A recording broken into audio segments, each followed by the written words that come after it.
Blessed and happy Sunday to all of you, my dear friends, my dear brothers and sisters, my dear good people of God, faithful followers of the Daily Gospel Reflection with Father Jack.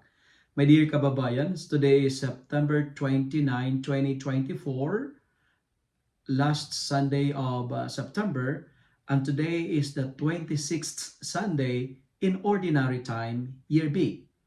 Our Gospel for today is from the beautiful and the wonderful account of the Gospel of Mark, chapter 9, verses 38 to 43, 45, 47, and 48.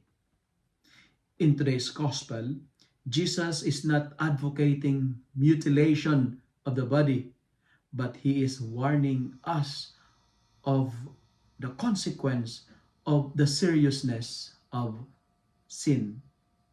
Our gospel reading for today is reminding us of one beautiful and important reminder.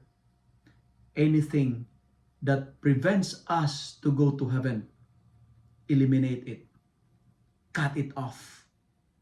Stay away from anything and from anyone who deprives us of heaven. Don't bring to heaven anything that heaven does not require you to bring there.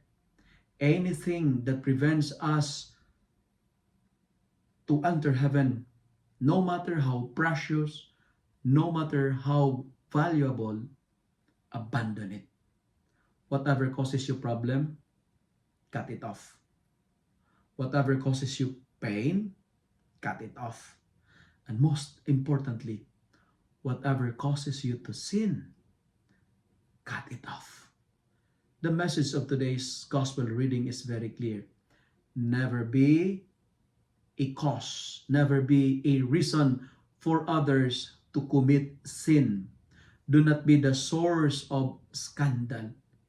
Because if you are a stumbling block for others to reach heaven, if you are the reason why others are not entering the joy of heaven, the gospel says it would be better for you if a great millstone were hung around your neck and be thrown into the sea.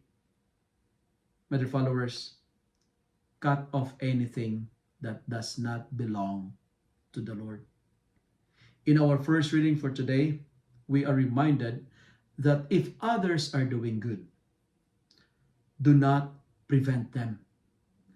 Avoid despising the good works of others.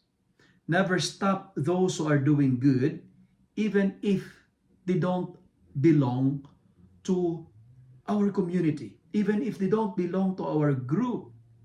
Do not stop them if they're doing good. Because anyone who is not against us is for us, says the Lord. If it is good, appreciate it.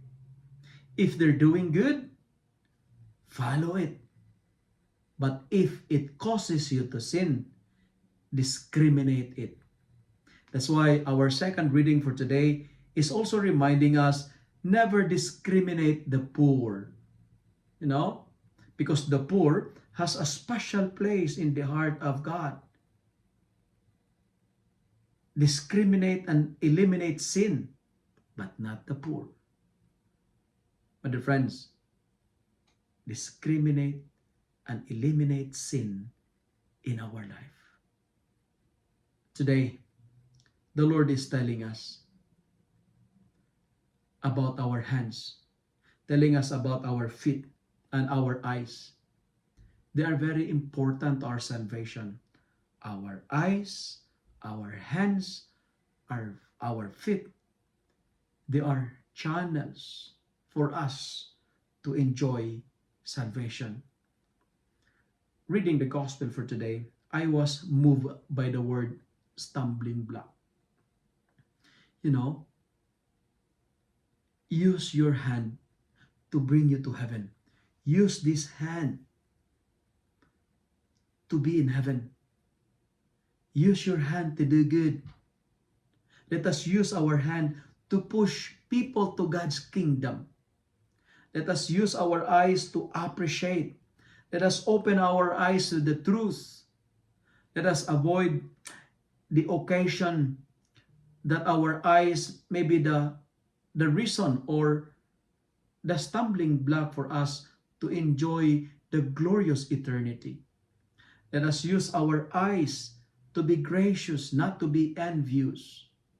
Let us use our eyes to see the needs of the poor.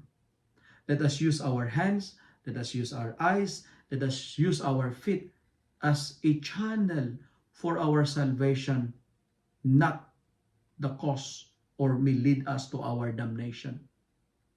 Friends, if I may suggest, cut off from greed, cut off corruption, cut off jealousy, cut off pride in our life, cut off sin in our life, cut off influences of sin in our life. Anything that prevents us to go to heaven, cut it off. Be gracious, do not be envious. We should be welcoming and appreciate and never discriminate. If you love and like this reflection, kindly share it with your friends, share it with your family, make the Word of God viral so that many will be blessed. Amen.